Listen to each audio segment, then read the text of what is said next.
খবর খাওয়ার জন্য সবাইকে স্বাগত। খবর প্রচারিত হচ্ছে রাজশাহী কলেজ ছাত্রীনিবাস চাপাচাপি সেন্টার থেকে। সংবাদের শুরুতে শিরোনাম। সাহেব বাজারের সবজিতে পর্যাপ্ত পরিমাণে ফরমালিন না পাওয়া, মরিচের গুঁড়ার সাথে ইটের গুঁড়া না পাওয়া, কলা গাছ দিয়ে পদ্মা ডিজিটাল সেতু তৈরি করা এবং দেশের ফুটবল মাঠগুলো 10 ফুট পানির উপরে তলিয়ে যাওয়া। এতক্ষণ সংবাদ শিরোনাম শুনলেন, এখন শুনবেন বিস্তারিত। রাজশাহী সাহেব বাজারের সবজিতে পর্যাপ্ত পরিমাণে ফরমালিন না পাওয়ায় 3 ফরমালিন ব্যবসায়ীকে মৃত্যুদণ্ড দিয়েছে ভাসমান আদালত। এদিকে মরিচের গুঁড়ার সাথে ইটের গুঁড়া না মেশানোর দায়ে 5 জনকে যাবজ্জীবন কারাদণ্ড দিয়েছে ওই আদালতের হাকিম।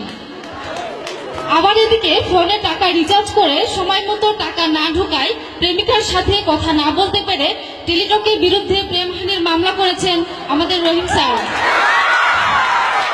আগামীকাল সন্ধ্যা 1টায় এই মামলার শুনানির দিন ধার্য করেছে আন্তনগর হাকিম।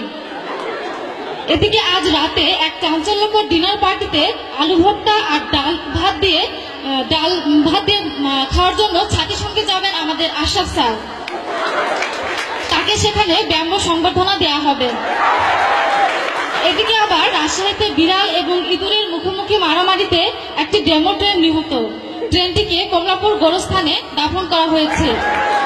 ওই ঘটনা ধামাচাপা দেওয়ার জন্য 2.5 সদস্যের একটি ঘুমন্ত কমিটি গঠন করা হয়েছে। এই ঘুমন্ত কমিটির আহ্বায়ক আমাদের অধ্যক্ষ প্রফেসর হাবিবুর রহমান স্যার। এদিকে আবার রাগিনী MMS 2 দেখে রাজশাহী কলেজ ছাত্রাবাসে এক ভয়াবহ অগ্নিকাণ্ডের সূত্রপাত ঘটে। পরে পদ্মা অয়েলের 3টি তেলবাহী রিক্সা টানা 2 মিনিট চেষ্টা করে আগুন নিয়ন্ত্রণে আনে।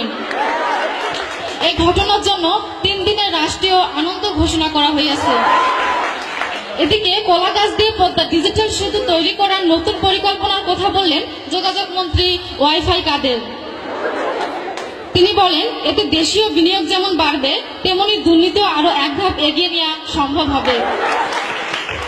এখন শুনবেন রাজশাহী কলেজ ছাত্রীনিবাসের সাম্প্রতিক কিছু খবর।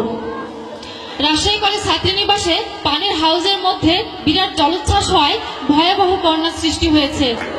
এই বন্যার ফলে রাজশাহী কলেজ ছাত্রীনিবাসের ছাত্রীরা পানি শূন্যতায় ভুগছে। এসব পরিস্থিতি মোকাবেলা করার জন্য হোস্টেল তত্ত্বাবধায়ক আশরাফ স্যার এবং শামিমা ম্যাডাম যৌথভাবে উদ্যোগ গ্রহণ করবে বলে আশা করা যাচ্ছে। এবার খেলাধুলার সংবাদ।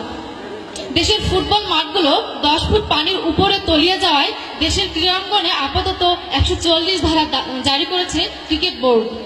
এদিকে লা লিগার আজকের মাছ ধরার ম্যাচে বিকাল 8টায় রাজশাহী কলেজ মাঠে মুখোমুখি হতে যাচ্ছে হাশেম এবং কাশেম গ্রুপ। জাঙ্গির ইনজুরির কারণে এই ম্যাচ থেকে বাদ পড়েছেন তারকা ব্যাটসম্যান নেইমার। এখন শুনবেন আবহাওয়া।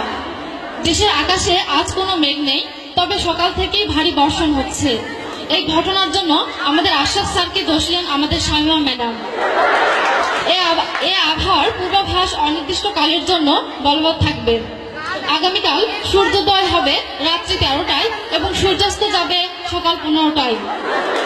খবর শেষ হলো। আল্লাহ হাফেজ।